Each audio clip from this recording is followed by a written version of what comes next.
नमस्कार, आप देख रहे हैं लोकल 7 न्यूज। मैं हूं आपके साथ प्रिया। आज हम आपके लिए लेकर आए हैं आपके इलाके की बड़ी खबरें, एक्सक्लूसिव ग्राउंड रिपोर्ट्स और वो सारी बातें जो आपके लिए जानना बेहद जरूरी है। तो आइए नजर डालते हैं आज की इस खास खबर पर। सरदार जीएस मलिक पब्लिक स्कूल में आयोजित सर्वधर्म समाज सम्मेलन ने जिले में एकता, शांति और सामाजिक सद्भाव का अद्भुत संदेश दिया। इस आयोजन ने न केवल विभिन्न धर्मों के लोगों को एक मंच पर एकत्र किया, बल्कि समाज में व्याप्त बुराइयों के खिलाफ जागरूकता फैलाने की दिशा में एक सार्थक पहल की। कार्यक्रम में राष्ट्रीय और अंतर्राष्ट्रीय स्तर के प्रतिष्ठित धर्म गुरुओं ने भाग लेकर मानवता, प्रेम और भाईचारे के संदेश दिए। इनमें डॉक्टर उमेर अहमद इलियासी, चीफ इमाम ऑल इंडिया इमाम ऑर्गेनाइजेशन, महामंडलेश्वर स्वामी धर्मदेव महाराज, महर्षि भृगु पीठाधीश्वर और योग मनीषी आचार्य सहित कई अन्य संत और धर्माचार्य शामिल रहे। सभी धर्म गुरुओं ने अपने प्रवचनों में इस बात पर जोर दिया कि सभी धर्मों का मूल्य संदेश एक ही है: शांति, एकता और मानव सेवा। उन्होंने समाज को नशा, जुआ, सट्टे जैसी बुराइयों से दूर रहने और नैतिक जीवन अपनाने की प्रेरणा दी। सम्मेलन का मुख्य उद्देश्य था सामाजिक बुराइयों का उन्मूलन और समाज में सहयोग, प्रेम एवं सद्भाव की भावना को मजबूत करना। धर्म गुरुओं ने कहा कि आज के समय में सबसे बड़ी जरूरत है आपसी विश्वास, सहिष्णुता, सामाजिक जिम्मेदारी की भावना को पुनर्जीवित करने की। इस अवसर पर जिला उपायुक्त अखिल पिलानी और पुलिस अधीक्षक राजेश कुमार ने लोगों को गौ हत्या, नशा और साइबर अपराध जैसे सामाजिक एवं कानूनी अपराधों के प्रति जागरूक किया। उन्होंने कहा कि समाज की शक्ति एकता में है और यदि हम मिलकर इन बुराइयों के खिलाफ खड़े होंगे तो एक बेहतर, सुरक्षित और समृद्ध समाज का निर्माण संभव है। सर्वधर्म समाज सम्मेलन वास्तव में नूह की सामाजिक एकता और भाईचारे का प्रतीक बनकर उभरा। इस आयोजन ने यह संदेश दिया कि धर्म के नाम पर भेदभाव नहीं, बल्कि सहयोग और सद्भाव ही सच्चा धर्म है। ऐसे कार्यक्रम न केवल सामाजिक एकता को बल देते हैं, बल्कि आने वाली पीढ़ियों के लिए एक सशक्त और शांतिपूर्ण भविष्य की नींव भी रखते हैं। मेरे प्यारे, देखो, हम कहना चाहेंगे कि वैसे हम प्राणी मात्र की रक्षा की बात करते हैं, अहिंसा परमो धर्म कहते हैं कि अहिंसा परम धर्म है। किसी भी जीव की हत्या नहीं होनी चाहिए।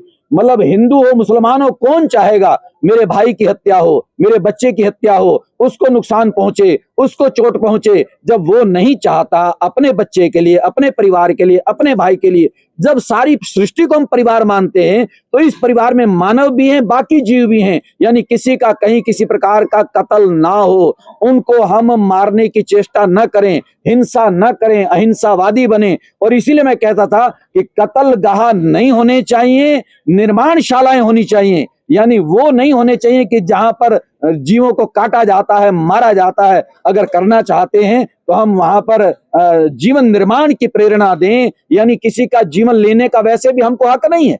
हम किसी को जीवन अगर दे नहीं सकते तो हम किसी का जीवन ले क्यों सकते हैं? ऊपर वाले ने दुनिया को बनाया, ये माना, इस बात को स्वीकार किया कि वो संसार में भेजता भी है, फिर बुला भी लेता है, लेकिन ये काम उसी का है, हमारा नहीं है। हमारा काम तो है यहाँ पर जो परमात्मा का पैगाम, जैसे हम आज मेवात में बैठे हैं, जैसे हमारे रसूल आए, मोहम्मद साहब आए, वो रसूल कहते हैं, संदेशवाहक, वो अल्लाह के ला इलाहा इल्लल्लाह मुहम्मद रसूल अल्लाह, अल्लाह के रसूल थे मोहम्मद। वो उनका संदेश लेकर के आए और परमात्मा का संदेश लेने वाले संत हों। केवल संत ही नहीं, जो मानव अच्छे विचार जीवन में धारण करता है वो संत होता है। आज का जो कार्यक्रम था मेवात क्षेत्र में नूह के अंदर सर्व धर्म सम्मेलन, ये इतिहास में मेवात की ये पहला कार्यक्रम हुआ है आज, सर्व धर्म सम्मेलन। इस कार्यक्रम का जो उद्देश्य था, सभी धर्मों के धर्म गुरुओं को एक साथ बुलाकर इस मेवात क्षेत्र से पूरे भारत में एक संदेश देना मकसद था।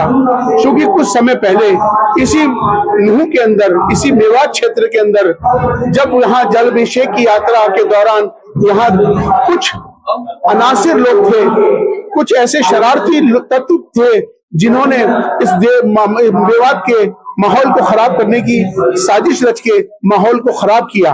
और जलाभिषेक के दौरान बहुत हालात इस कदर खराब हो गए थे, इस तरह से पूरे क्षेत्र का बदनामी हो गई थी। तो मुझे लगता था इस बात को ध्यान में रखते हुए कि भारतीय सर्वधर्म संसद की ओर से और ऑल इंडिया इमाम ऑर्गेनाइजेशन की ओर से यहाँ पर ये आज का सर्वधर्म सम्मेलन किया गया है। और इसका मकसद एक ही है कि हम सबको एक होकर भारत और भारतीयता को मजबूत करना है। तो ये थी आज की अहम खबर, वो हर अहम जानकारी जिसे जानना आपके लिए जरूरी था। अगर आपके पास है कोई खबर, मुद्दा या सुझाव तो आप हमें जरूर बताएं। हमें फॉलो करें सोशल मीडिया पर और देखते रहिए लोकल 7 न्यूज, क्योंकि खबर वही जो आपके करीब हो। मैं प्रिया आपसे लेती हुई इजाजत, नमस्कार।